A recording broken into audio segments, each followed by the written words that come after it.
माँ, मुझे आपसे कुछ कहना था। हाँ बेटा बोल ना, क्या कहना है तुझे? माँ, मैं कह रहा था कि मेरे ऑफिस में एक लड़की है प्रिया, वो मुझे बहुत पसंद है। मैं उसके साथ शादी करना चाहता हूँ।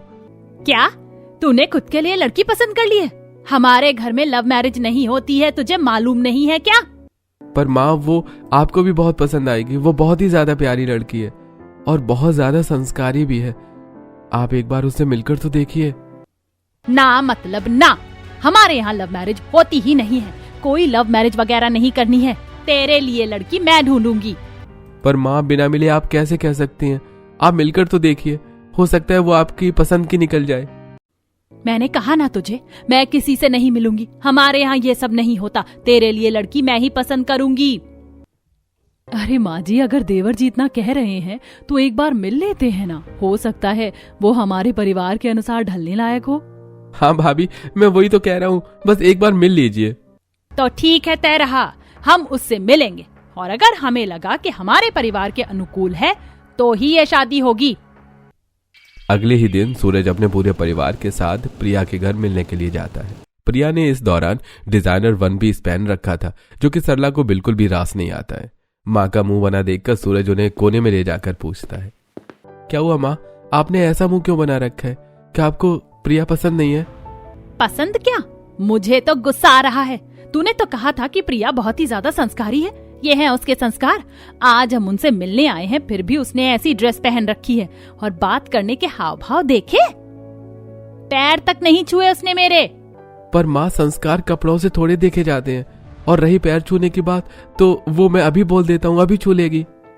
कोई जरूरत नहीं है, तू बस जल्दी घर चल, हो गया ये सब ड्रामा। सूरज और भाभी मिलकर माँ का गुस्सा संभालते हुए प्रिया के परिवार से अलविदा लेते हैं और घर पहुंचते हैं। हाँ माँ जी, तो अब बताइए कि आप वहाँ पर इतना गुस्सा क्यों कर रही थी? क्या हो गया? प्रिया क्यों नहीं पसंद आई?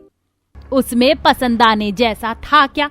एक तो ऐसे कपड़े पहने थे, सर पर पल्ला तक नहीं रखा, फिर ऊपर से उसके हाव भाव। ये नहीं कि उसकी होने वाली सास आ रही है तो आकर पैर छुए, चाय लेकर आए। लड़कियों जैसी तो कोई उसमें लाज हया ही नहीं दिखाई पड़ी। हमारे साथ बैठकर ही हंसी मजाक करते हुए बातें करने लगी। माँ जी, वो नया ख्यालात की ऑफिस जाने वाली लड़की है और अभी वो क्यों ही घूंघट करती भला? अभी तो हम सिर्फ उसे देखने गए थे ना, अभी शादी तो फिक्स भी नहीं हुई है। वही तो मैं तब से माँ को समझाने की कोशिश कर रहा हूँ। देखा ना भाभी, माँ कैसे दकियानूसी बातें कर रही हैं, कितने पुराने जमाने की सोच रखती हैं। हाँ, मैं तो हूँ ही दकियानूसी, पर ये मेरा अटल फैसला है, वहाँ शादी नहीं होगी मतलब नहीं होगी। ऐसी लड़कियाँ पतियों को कुछ नहीं समझती, पैरों तले दबा कर रखती हैं। अब घर में बस इसी बात को लेकर अनबन चल रही होती है कि तब ये प्रिया का फोन आता है।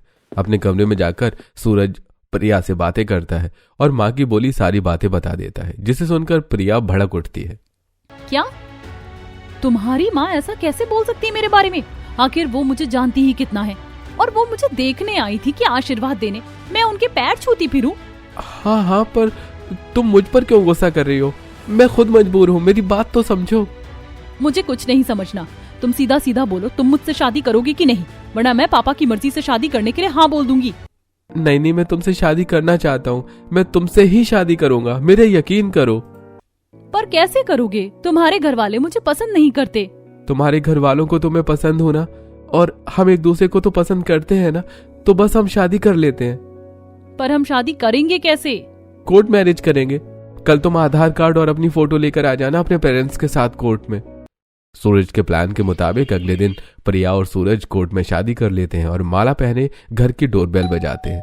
भाभी दरवाजा खोलती है और उनकी चीख निकल जाती है। क्या आपने शादी कर ली? ये क्या किया देवर जी? आपसे ये उम्मीद बिल्कुल भी नहीं थी। आपने तो खानदान की इज्जत पल भर में मिट्टी में मिला दी। मैंने माँ को समझाने की कोशिश की थी, अब वो मान ही नहीं रही थी और प्रिया के पापा उसकी शादी कहीं और करवा देते, इसलिए मुझे ये कदम उठाना पड़ा। अब आप ही बताओ भाभी, इसमें मेरी क्या गलती है? गलती है, माँ नहीं मान रही थी, लेकिन हम उन्हें मनाने की कोशिश तो कर रहे थे। आपको भागकर शादी नहीं करनी चाहिए थी। प्रिया और सूरज की बातचीत सुनकर दरवाजे पर बाकी सभी घर वाले भी आ जाते हैं। कहीं ना कहीं पूरा मोहल्ला ही इकट्ठा हो जाता है। सरला को तो ये सब देखकर गहरा सदमा लगता है। हे भगवान, ये क्या हो गया? काश उस वक्त मैं मान जाती, हंसी खुशी इसकी शादी करवा देती, कम से कम हमारी इज्जत तो नहीं उछलती। अरे ठीक है, अब जो हुआ सो हुआ, यहाँ बाहर तमाशा करने की कोई जरूरत नहीं है। घर में चलो, घर के अंदर चलकर बात करते हैं। घर में छोटी बहू आई है। सुरेखा, आरती की थाल लाकर बहू के गृह प्रवेश की रस्म पूरी करो। प्रिया के गृह प्रवेश की रस्म पूरी होती है। अपने पैरों से एक कलश गिराकर प्रिया घर में प्रवेश करती है और फिर काफी चर्चा के बाद घर के सभी सदस्य प्रिया को बहू के तौर पर स्वीकार करके बाकी सभी रस्में पूरी करने का फैसला लेते हैं। अरे भाई देखो, इतनी बातें करने का कोई मतलब नहीं है। अब शादी हो चुकी है तो खुशी खुशी बहू को स्वीकार करते हैं। सरला, तुम भी मान जाओ और सब बहू का स्वागत करो। हाँ, और भाभी हैं भी इतनी ज्यादा खूबसूरत और मॉडर्न ख्यालात की। मुझे तो मेरी भाभी बहुत पसंद है, मान जाओ ना माँ। खाक सुंदर है, सिर्फ गोरा चेहरा नहीं देखते, नैन नक्श भी देखते हैं। और सुंदरता से क्या लेना देना। मेरा बेटा जो मेरे बिना एक कदम नहीं चलता था, वो इस लड़की के चक्कर में पड़कर भागकर शादी कर लाया है। तो इसके कर्म कैसे हैं वो तो पता ही चलता है। अच्छा, तो तुम्हें इस बात का डर सता रहा है कि कहीं तुम अपने बेटे को खो न दो। अरे सरला, अब तुम्हारा बेटा बड़ा हो गया है। ये सब छोड़ो, चलो बहू रानी, आपकी गृह प्रवेश की रस्म तो पूरी हो गई। अब पहली रसोई की रस्म की बारी है। आप कुछ अच्छा सा बनाकर खिलाओ, आपकी सास का भी गुस्सा उतर जाएगा। जरूर पापा जी, मैं अभी जाकर हलवा बनाकर लाती हूँ। मैं पूरी कोशिश करूंगी कि माँ जी को पसंद आने लायक बने।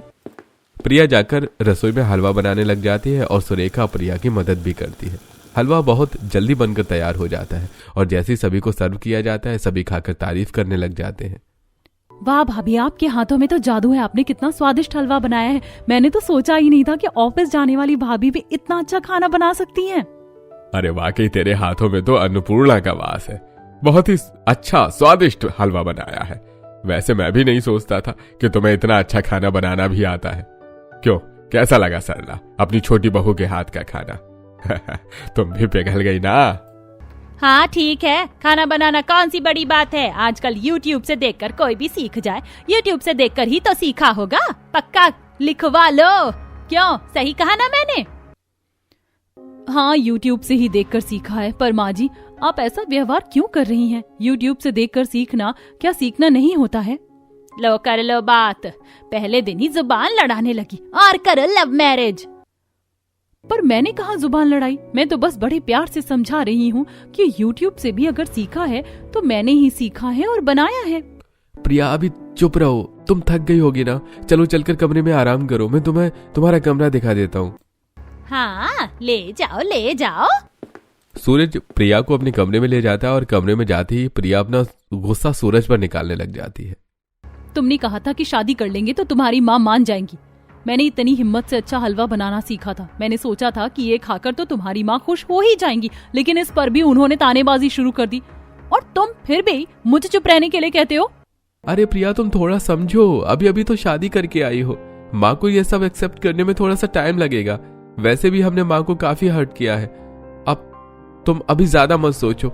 चलो फ्रेश हो जाओ, वहाँ वॉशरूम है और वॉशरूम में किसी और के भी कपड़े दिखे, खास करके माँ के, तो रख कर मत आना, उन्हें भी धो देना। हाँ हाँ, इसीलिए तो लाए हो।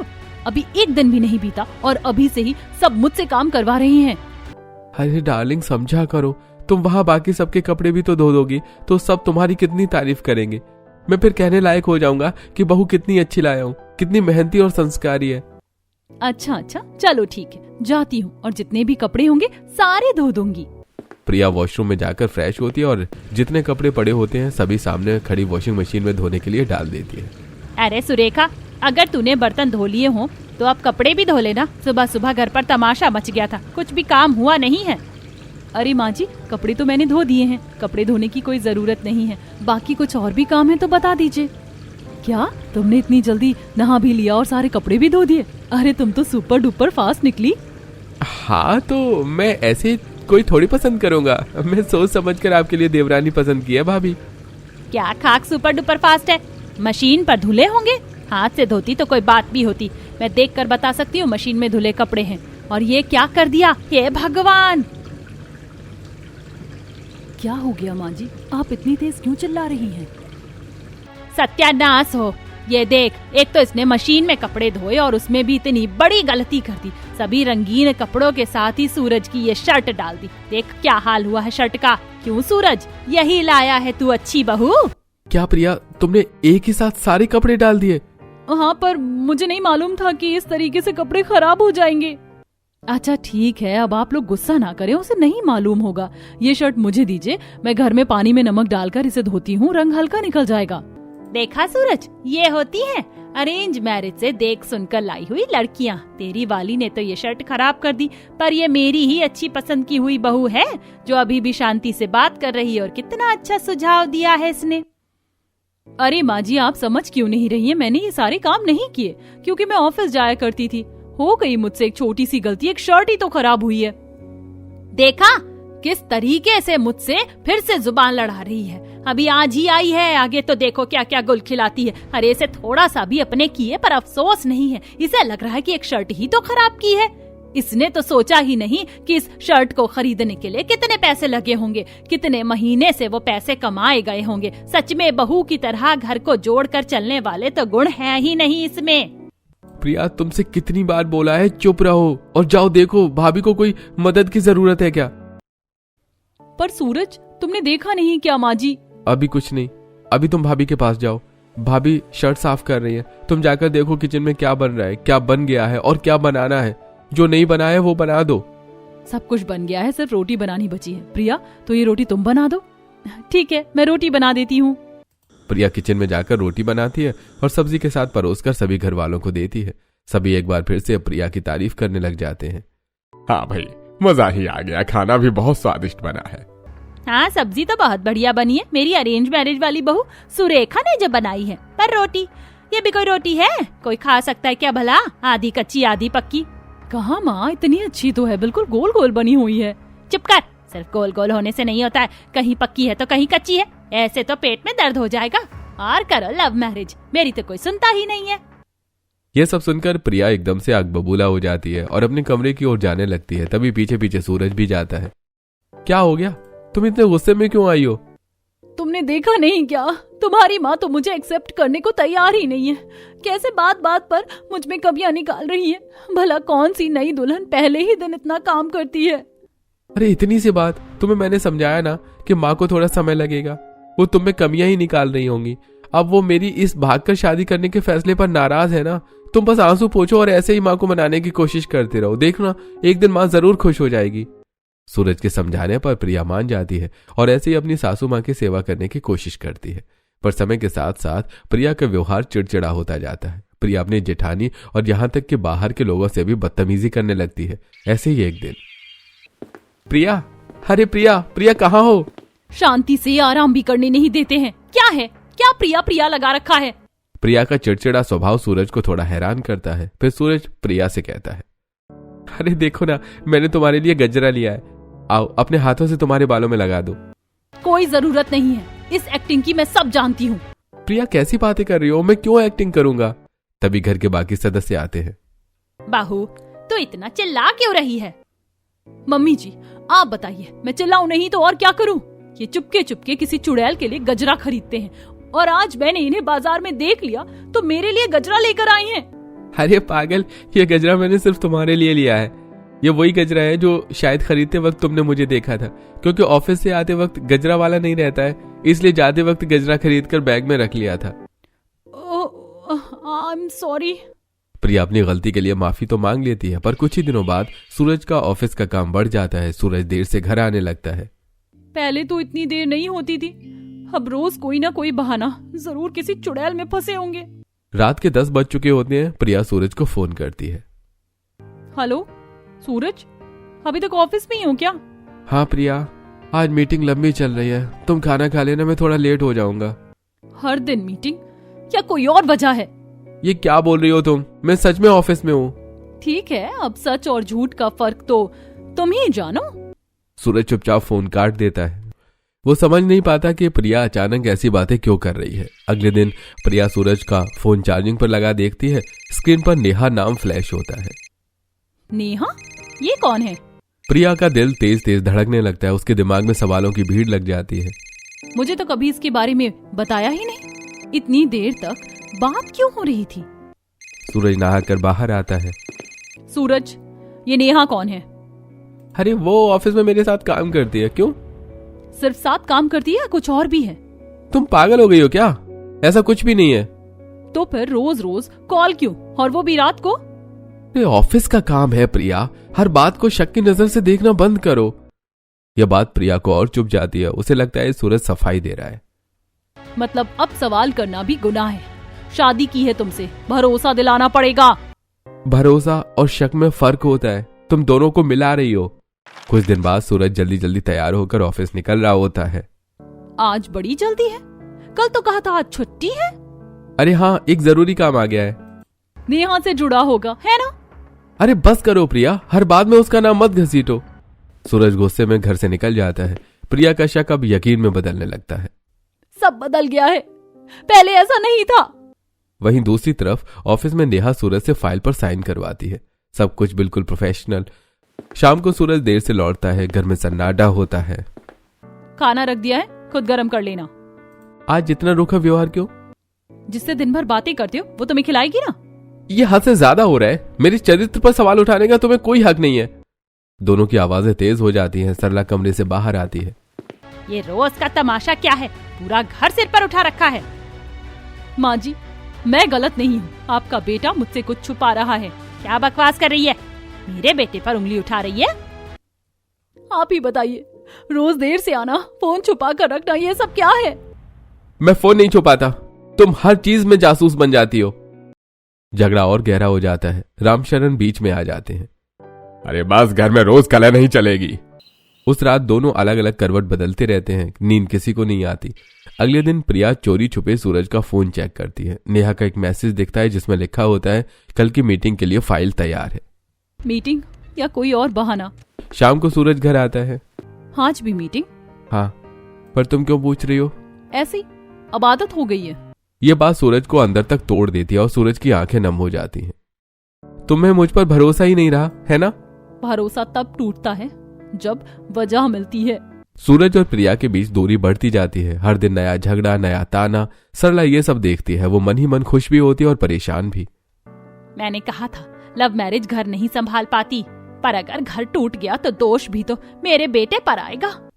समय बीतता जाता है, पर प्रिया का शक कम होने की बजाय और बढ़ता जाता है। घर में अब शांति नहीं, सिर्फ तकरार बची है। आज फिर देर हो गई। बताओ, अब कौन सी मीटिंग थी? प्रिया प्लीज, हर दिन यही सवाल, यही शक। अब मुझ में जवाब देने की ताकत नहीं बची। अगर कुछ छुपा नहीं रहे होते हो तो थकान क्यों होती है? सूरज चुपचाप कमरे से बाहर निकल जाता है। अब वो बहस नहीं करता, क्योंकि उसे पता है कि हर बात का अंजाम झगड़ा ही होगा। इस तरह कमरे से भागकर तुम बच नहीं सकते। मैं सच्चाई का पता लगा कर रहूंगी। प्रिया से परेशान होकर सूरज घर से चला जाता है। वहीं प्रिया खिड़की दरवाजे बंद करके सो जाती है। अगले दिन प्रिया उठकर किचन की तरफ जाती है। पूरे घर में इतना सन्नाटा क्यों है? घर के सभी लोग कहाँ गए? घर के बाहर देखती हूँ। प्रिया घर के सभी लोगों को बहुत तेज खोजती है, पर कोई नहीं मिलता। तभी उसे पड़ोसन विमला मिलती है। अरे प्रिया, तू यहाँ क्या घूम रही है? मुझे मेरे परिवार वाले नहीं दिख रहे हैं। हाँ, वो यहाँ थोड़ी होंगे, वो तो शहर के मंदिर में होंगे। आज तेरे पति की शादी है ना? विमला चाची, होश में तो हो, मेरे पति की शादी? हाँ जल्दी जा, शहर के मंदिर में किसी सुंदर लड़की से हो रही है। प्रिया नंगे पांव दौड़ते हुए शहर के मंदिर में आती है, जहाँ सूरज अपने पूरे परिवार समेत काव्या से शादी कर रहा होता है। विवाह संपन्न हुआ, आज से आप दोनों पति पत्नी हुए। प्रिया की आंखें फटी की फटी रह जाती हैं। हे भगवान, ये क्या हो गया? ये तो मेरी सौतन आ गई। क्या बकवास कर रही है तू? शांति से बात करते हैं, घर चलकर। सभी लोग घर चले आते हैं और सरला गृह प्रवेश की थाली लेकर दरवाजे पर खड़ी हो जाती है। माँ जी, आप समझ नहीं रही हैं। देखिए इसे, यही है वो जिसने मेरा घर तोड़ा है। प्रिया जी, मैं आपसे लड़ने नहीं आई हूँ। वाह, कितनी मीठी आवाज है। अब समझ में आया सूरज क्यों फिसल गया। प्रिया प्लीज, तमाशा मत करो। अब तमाशा नहीं करूं? मेरे सामने मेरी सौतन खड़ी है और मैं चुप रहूं? बहू, पहले मुझे मेरी नई बहू का गृह प्रवेश करवा लेने दे। सरला चौखट पर चावल का कलश रखती है और आरती की थाली लेकर कहती है, काव्या बहू, अपने दाहिने पैर से कलश गिराकर गृह प्रवेश करो। काव्या दाहिने पैर से कलश गिराकर गृह प्रवेश करती है और सरला काव्या की आरती उतारती है। ओहो, आज तो टीवी से भी ज्यादा एंटरटेनमेंट है। चुप कर। सूरज काव्या का हाथ पकड़कर उसे घर में ले आता है। काव्या, थक गई होगी ना, बैठ जाओ। सूरज कुर्सी खिसका देता है। काव्या बैठ जाती है। वाह, अब तो कुर्सी भी खिसकाने लगे हो। मेरे लिए तो कभी नहीं किया। क्योंकि तुम बैठने से पहले लड़ना शुरू कर देती थी। भैया ने तो सीधे सीधे बोल दिया। अरे मुझे काव्या अपने घर की बहू के रूप में पसंद है। कोई भी काव्या से बदतमीजी नहीं करेगा। काव्या हमारे परिवार की सदस्य है। रामशरण की बात से प्रिया आग बबूला हो जाती है और काव्या को घूरने लगती है। अरे मैडम, नया नया घर है, ज्यादा उड़ना मत। मैं उड़ने नहीं आई हूँ, बस साथ निभाने आई हूँ। देखा माँ जी, पहले ही डायलॉग मारने लगी। बस बहुत हो गया, घर को अखाड़ा मत बनाओ। इसी तरह रात हो जाती है। सभी औरतें किचन में खाना बना रही होती हैं। वहीं काव्या और सूरज लिविंग रूम में बैठे होते हैं। आप बैठिए, मैं रोटी बना देती हूँ। नहीं, तुम हाथ मत लगाओ, थक गई हो ना, मैं बना लेता हूँ। सूरज खुद किचन में चला जाता है। अरे अब तो खुद रोटी भी बनाने लगे, कितना बदल गए हो तुम। भाभी, इसे कहते हैं नया नया प्यार। तू ज्यादा खुश मत हो, तेरी भी शादी होगी। डिनर टेबल पर सब बैठे हैं। सूरज बार बार काव्या की प्लेट देख रहा है। सब्जी कम है क्या, और ले लूं? नहीं, इतना काफी है। मेरे टाइम पर तो कभी नहीं पूछा, उल्टा कहते थे खुद देख लो। क्योंकि तुम हर बात पे शक ढूंढ लेती थी।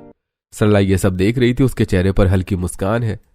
शांत बहू भी देख ली और तूफानी बहू भी। रात को सूरज और प्रिया के कमरे में काव्या भी सो रही होती है और काव्या को हल्का सिर दर्द होता है। क्या हुआ, मैं अभी दवा लाता हूँ। वाह रे वाह, डॉक्टर भी बन गए। काव्या आराम करो, मैं यहीं हूँ। काव्या चुपचाप सिर हिला देती है। आप परेशान मत होइए, मैं ठीक हूँ। प्रिया दूर खड़ी है, सब देखती है। उसका चेहरा उतर जाता है। इतना ध्यान, शायद यही तो मैं नहीं दे पाई। अगली सुबह काव्या सबसे पहले उठकर सूरज का टिफिन तैयार करती है। आज टिफिन तुमने क्यों बनाया? क्योंकि मैं आपकी धर्मपत्नी हूँ और आपने कल रात मेरा ख्याल रखा था। वाह, एक रात की सेवा और सीधा टिफिन तक पहुँच गई। भाभी, आप भी सीख लो। सूरज ऑफिस निकलता है। काव्या दरवाजे तक छोड़ने आती है। अरे दरवाजा बंद कर लेना और आराम करना। प्रिया ये दृश्य देखती है। पहली बार उसे जलन से ज्यादा खालीपन महसूस होता है। शायद मैंने बहुत देर कर दी। इसी तरह कुछ दिन बीतते हैं। सूरज काव्या के और नजदीक आ जाता है और प्रिया बस नाम के लिए घर में रह जाती है। शायद मेरी गलती है, मैं ही बहुत ज्यादा शक्की बन गई थी। प्रिया कमरे में बैठी खुद से बातें ही कर रही थी कि तभी उसे बाहर से कुछ आवाज आती है। हाँ, हम लोग वाटर पार्क चलते हैं, वहाँ मुझे बहुत मजा आता है। नहीं, वाटर पार्क में तुम बीमार पड़ जाओगी। ओ मेरे सूरज, मेरा कितना ख्याल रखते हो तुम। Because I love you Kavya, I love you. I love you too Suraj. Suraj और काव्या को हॉल में एक दूसरे के कंधे पर सिर रखे प्रपोज करते देखकर प्रिया खुद को रोक नहीं पाती और गुस्से में जाकर काव्या को बालों से पकड़कर खड़ा करती है। अरे कल मुंही सौतन, मेरे पति को छीनेगी, मैं तेरे बाल नोच लूंगी, तेरा चेहरा नोच लूंगी। प्रिया, काव्या के बाल छोड़ो। तुम्हें क्यों खराब लग रहा है? तुम्हारी असली पत्नी मैं हूँ, ये चुड़ैल नहीं। अरे कैसी पत्नी? प्रिया काव्या के बालों को नोचते हुए कहती है। आपकी धर्म पत्नी, जिसके सामने आप सौतन से नैन मटक्का कर रहे हैं।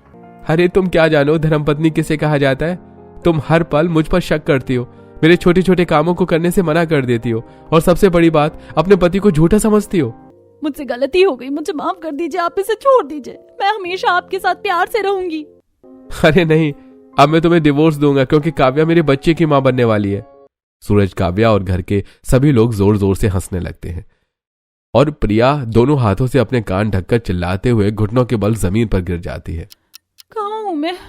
सूरज कहाँ है? चुड़ैल कहाँ है? प्रिया के चिल्लाने की आवाज सुनकर घर के सभी लोग प्रिया के पास आते हैं। क्या हुआ प्रिया, तुम इतनी जोर से क्यों चिल्लाई? बहू, सब ठीक है ना? मैं सपना देख रही थी। सूरज, मैं तुम्हें कभी परेशान नहीं करूंगी। तुम किसी से शादी मत करना, मेरी सौतन मत लाना, मैं हमेशा तुमसे प्यार से रहूंगी। क्या बड़बड़ा रही है बहू, ठीक से बात कर। पिछली रात खिड़की दरवाजे बंद करके सोने के बाद प्रिया ने जो कुछ भी सपने में देखा वो सारी बातें परिवार वालों को बताती है। प्रिया का सपना सुनकर सभी परिवार वाले हंसने लगते हैं। अरे मेरी प्यारी प्रिया, तुम सपने में भी कैसे सोच सकती हो कि मैं तुम्हारे लिए सौतन लाऊंगा?